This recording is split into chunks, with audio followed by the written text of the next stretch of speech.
guess we don't have to worry about that.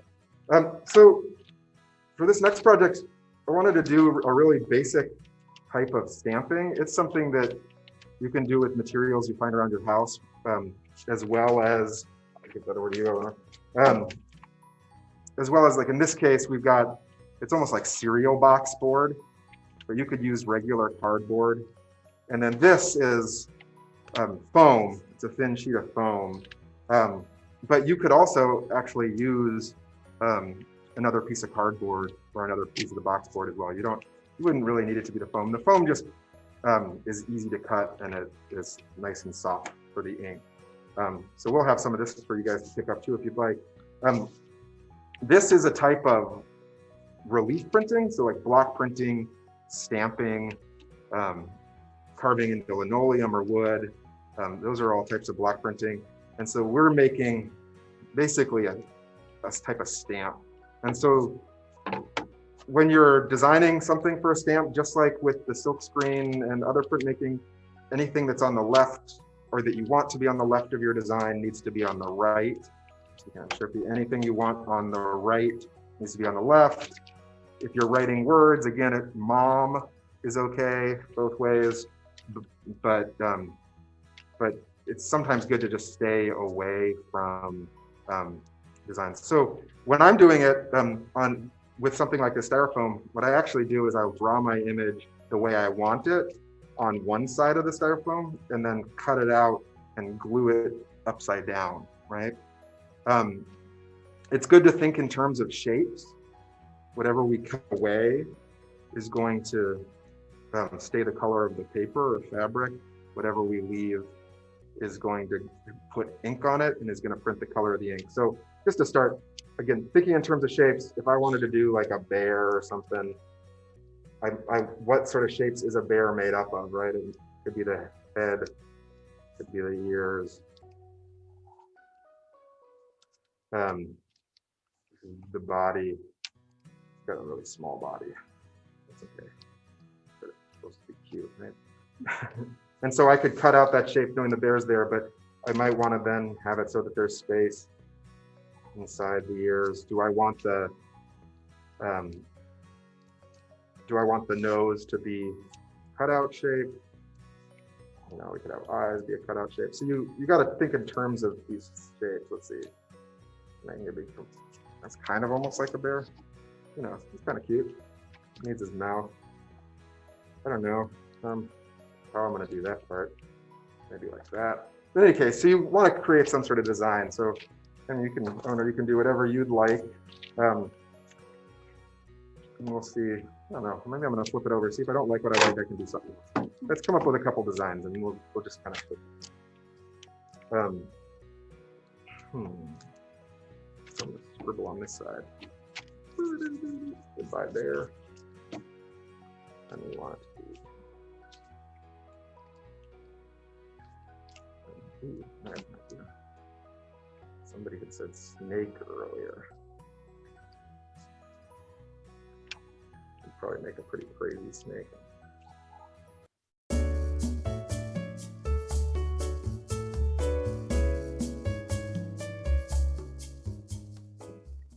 Yeah. So yeah, we've got a couple designs. Look, we got a snake, a little snake here, salmon there.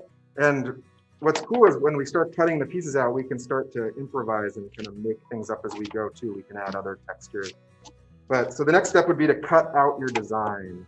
And so I try to cut on the outside edge of my lines, at least at first, as opposed to the inside edge.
All right, so the next step, once you've cut out your stamps, is if you wanted it to be going a particular direction, you could put the glue on the side that was the front. If it doesn't matter which way it goes, you can do anything.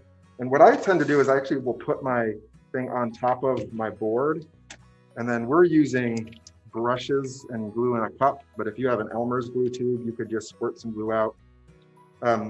But I put it on the board instead of on the table, so that if I get glue that comes off on the edges, it's still just on my material, because it'll dry there and it won't cause any problems, right? It might make it sticky for a little bit. But yeah, so I just kind of try to get some glue onto the design without getting don't get too much on my hands. I mean, a little bit's okay. It's kind of fun to peel glue off once it's dried. And with a long thing like this snake, I might even start to glue down one side first, and then worry about the other sections as I go along. And again, it doesn't matter if you get glue all over your styrofoam. You want to worry about getting too much glue on the table or other things. And this would be a good point to think about the little pieces, the little scraps, and how you can use those to make your design better. Yours is already glued down, huh? Oh man. Just gonna glue some little bits and bobs. Try to put an eyeball back in there. And then make another little one on the other side. And I might, I'm gonna leave the stripes out. I kind of like that the stripes are just negative space. Put a little people in there. Come on, dude.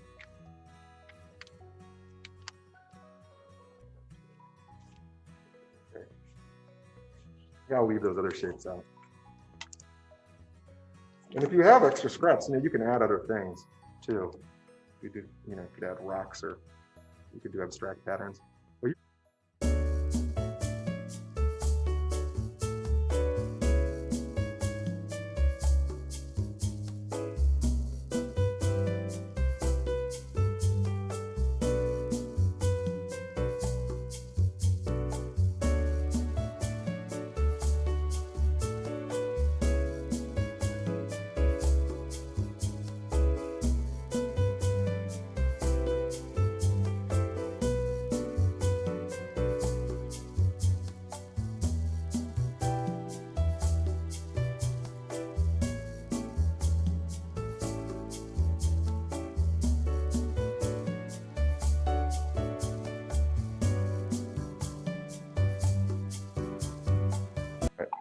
So for the printing part, what you're going to need is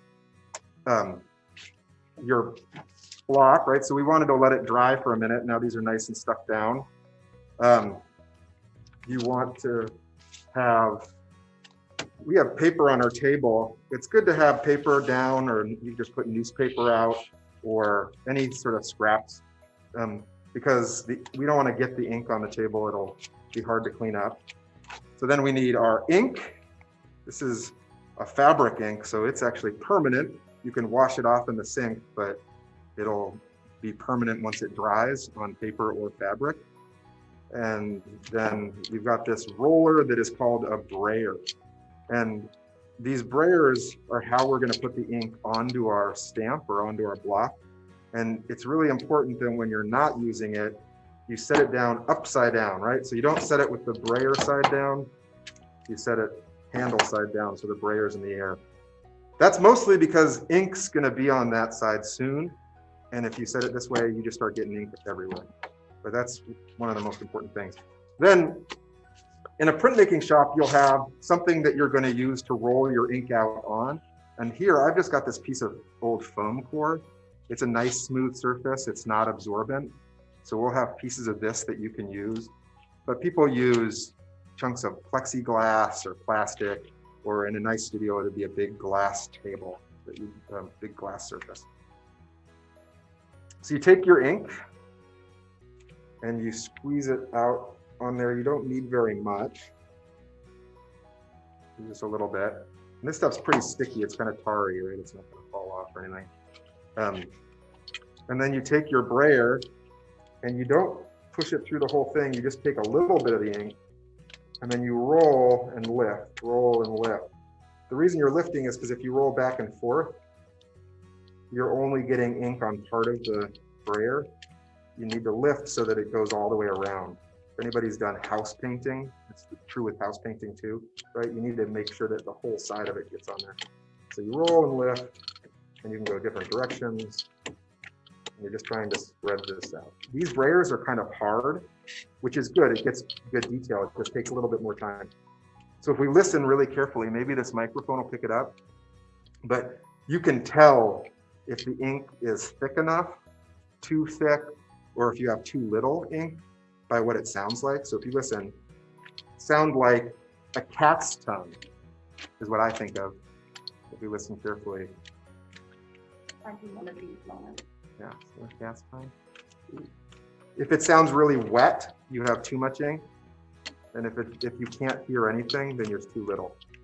And you even can see it's got a texture. It's almost like velvet. All of you wear velvet, right? Everybody wears velvet. Yeah.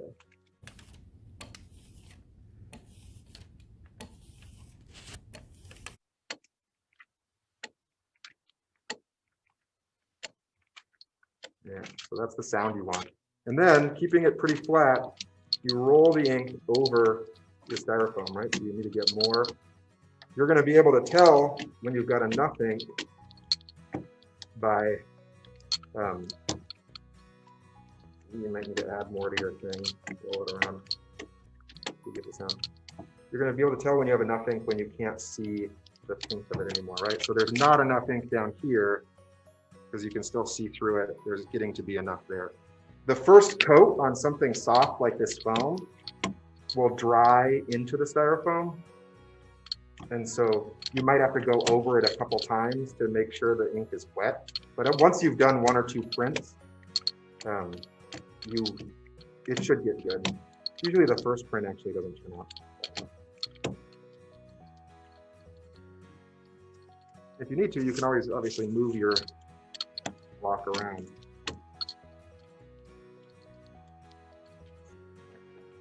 Ink on there. See, so brayer roller side up. A little more ink. And this first coating needs. That's too wet, you can hear it. Sticky, so we gotta roll it out more. Now that's sounding a little bit better. And I'm just gonna go over it one more time to make sure that I have a nice thick coat of ink. You should be able to see, even once there's ink on here, you should be able to see that there's enough ink. There's like, should be a texture, kind of bumpy. It's not, it doesn't look like squishy. And then the next step is to take your piece of paper and set it on top and rub. You can use the back of a big kitchen spoon. In a print studio, they've got a thing called a Baron that's specifically for doing this. But I'm just going to use my hands. With smaller blocks, we've actually taken them, if you want to take your camera real quick here. With smaller blocks, we'll take them, set them on the floor, set a book on top of it, and step on the book. That's something we used to do in my classroom. And then you should be able to pull it off and end up with print, right? See, I got two things. And what do you think? And then now you throw away the block and you've got your print. No, you can make as many as you want, right? You could make them to give to people as holiday gifts. You could make them for sell them when the Saturday market starts back up. Who knows? So yeah, oh no, let's have you do yours. Let's check this out. So here's your brayer. Here's your ink. I'm excited. That fish looks awesome. And again, the ink that we're giving you guys as part of these packets is water soluble. It washes off, but it is permanent once it dries. So what's cool is you can put it on fabric. You can make it, you could put these on t-shirts or on patches. Anyway, I'll shut up and watch and listen. See how the beginning of the ink goes. It's gonna take a minute for it to actually get on there.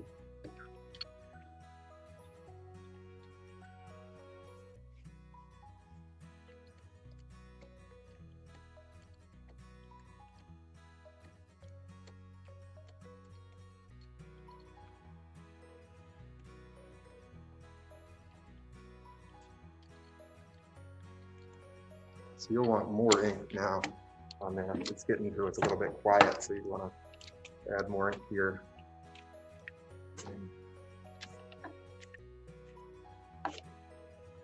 Goober. Yeah, there you go.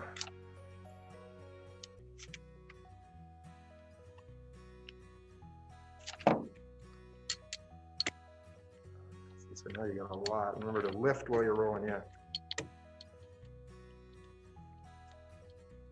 You have to spread it out a little bit. I bet you could actually use, it's a little wet, but I bet you could actually use some of it on your fish because of how high the stuff is raised up. So just don't push very hard while you're rolling on top of the fish. So go ahead, but just don't push very hard with the brayer so it doesn't go down into the cracks. Let's see, see, there he goes. Because the fish is like so soft and absorbent. Yeah, there it is. When you're working with a proper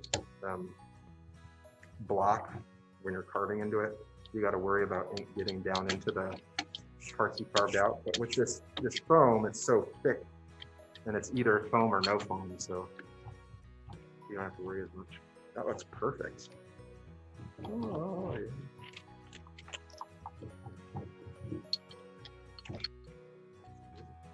Here's a piece of paper for you. This looks so cool.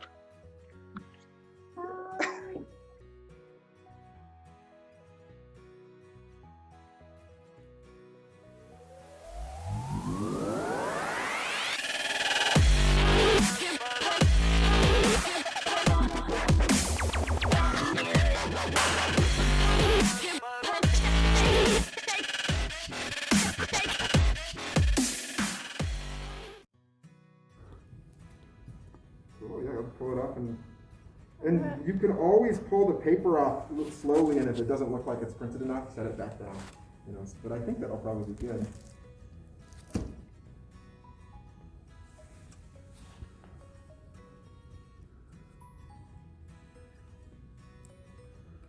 Oh, that's not too bad. I mean, that's perfect. That's what there's any of those little textures or that's kind of what printmaking looks like. It's why you do it this way. Those are like, the imperfections are what make it cool. That's awesome, yeah. Like I said, I'll bring in a blank t-shirt. We can put some fish on some shirts. Yeah. And one thing that's kind of cool with these, you know, if you were thinking in terms of a shirt or a piece of fabric, you'd think maybe like one fish, but you could actually print fish all over it, like make it totally patterned in fish. Because you can print that as many times as you want. And that's when things look cool. There was a kid we were working out on printmaking stuff out in Shevac, and there was this girl that made a turtle print and did this whole piece of fabric in turtle. And it was cool to think of what could be then cut and sewn out of that piece of fabric. So that's a form of block printing that is all ages. I mean, I think if you're pretty young, you'd want your parents maybe helping with the gluing to make sure that everything gets stuck down, and maybe a parent or an older sibling to help with the ink part, because this stuff, once it dries, is permanent. But I think if you can use scissors, you can do this. Cool. That's a good one, right? Thank you. Now you got your Christmas cards. Yes. All right. Oh, and like always, sorry. I'm gonna edit this back in. What do you think you do with your brayer when you're done?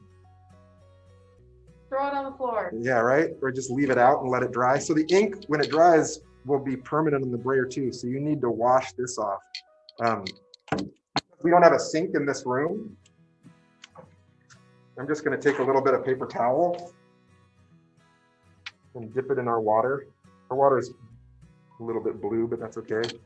And wipe it down. So I do that, and then I'll take a piece of scrap paper, roll it off, and then one more little scrap of maybe paper towel to dry it. And if there's a little bit of residue, it's not a big deal, but you don't want any sort of texture on the surface. So that's fine. See, it's really easy to clean up, but it's always important to clean up your tools.